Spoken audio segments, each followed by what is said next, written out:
Madame le Président de la Commission, Monsieur le Président du Conseil, nous assistons aujourd'hui au bal des mauvais perdants. Tous, du PPE aux socialistes, en passant par Guy Verhofstadt à l'instant, regrettent le choix démocratiquement exprimé par le peuple britannique. Le verdict des urnes constitue en effet pour vous un revers, vous qui, ici au Parlement européen, dans les institutions européennes, ont multiplié les manœuvres pour essayer d'empêcher que le Brexit ait lieu.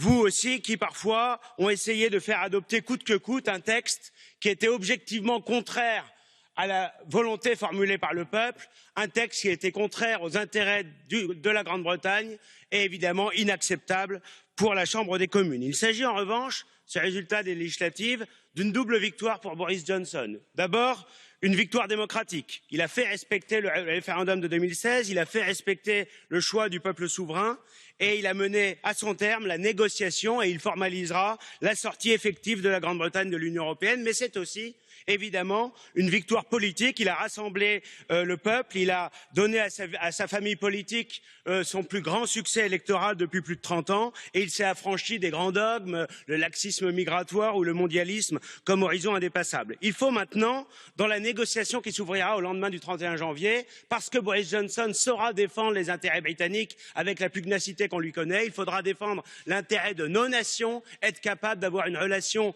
avec la Grande-Bretagne, grand pays ami, allié, partenaire, mais être capable de défendre les intérêts des nations européennes et ne pas avoir peur de la concurrence, parce que la concurrence, elle existe aussi à l'intérieur même de l'Union européenne entre nos pays.